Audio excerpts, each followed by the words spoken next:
Mister ബോട്ടിൻ്റെ ഓണറാണ്. കഴിഞ്ഞ കുറേ നാളായിട്ട് മിസ്റ്റർ അഖിലിൻ്റെ, അതായത് വൈദ്യശാലയിൽ ഞാൻ റെഗുലർ വിസിറ്റാണ്.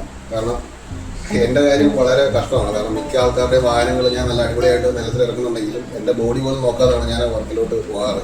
അതുകൊണ്ട് തന്നെ മന്ത്ലി ഞാൻ വൺസ് ടൈം ഞാൻ അഖിലിനെ വിസിറ്റ് ചെയ്യാറുണ്ട്. ഡീപ്പായിട്ട് എന്നെ ഒന്ന് ഒഴിഞ്ഞ് റെഡിയാക്കി തരും അഖിൽ.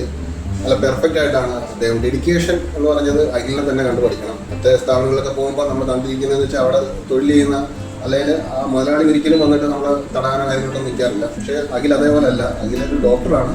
അതിൽ കൂടാതെ അഖിൽ തന്നെ വന്ന് നമുക്ക് കാര്യങ്ങളെല്ലാം ചെയ്തു തന്നിട്ട് നമ്മുടെ എന്തൊക്കെയാണോ പ്രശ്നങ്ങൾ അത് പോയിട്ടുണ്ടെന്നും ഉറപ്പ് വരുത്തുകയും കൂടെ അഖിൽ ചെയ്തിട്ടാണ് നമ്മൾ അവിടെ വിടുന്നത്. പിന്നെ ആ സ്ഥാപനം പുരാതനമായ രീതിയിൽ തന്നെയാണ് ആ സ്ഥാപനത്തിൻ്റെ ആ ഒരു സെറ്റപ്പും കാര്യങ്ങളും പോകുന്നത്. അത്യാധുനിക രീതിയിലുള്ള മെഷീനും കാര്യങ്ങളൊന്നും പ്രതീക്ഷിച്ച് അങ്ങോട്ട് ചെല്ലരുത്.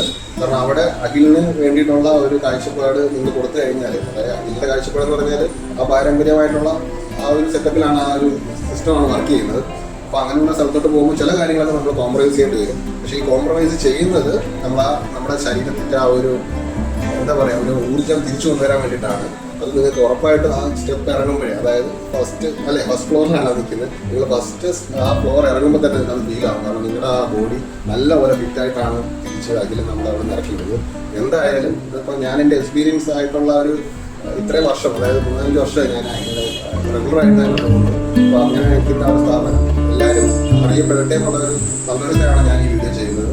നല്ല റീച്ചിലോട്ട് എത്തട്ടെ. അഖിൽ ഭയങ്കര സ്ട്രഗിൾ ചെയ്യുന്നൊരു രീതിയിലാണ് അഖിലും അതിൻ്റെ ഫാമിലി പോകുന്നത്. കാരണം പേരൻസ് രണ്ടുപേരും അടുത്തടുത്ത് മരിച്ചു. അദ്ദേഹത്തിൻ്റെ ഫാദറും ഒരു വൈദ്യൻ എന്നൊക്കെ പറയുന്ന ഒരു കാറ്റഗറിയിലായിരുന്നു. അദ്ദേഹവും പെട്ടെന്ന് തന്നെ മരണപ്പെടുന്ന സംഭവം ഉണ്ടായി. അതിനുശേഷം അദ്ദേഹത്തിൻ്റെ വൈഫും മരണപ്പെട്ടു.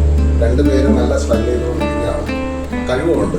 നിങ്ങൾ കഴിവുള്ള ആൾക്കാർ അറിയപ്പെടട്ടെ. ഇതാണ് എൻ്റെ മുദ്രാവാക്യം.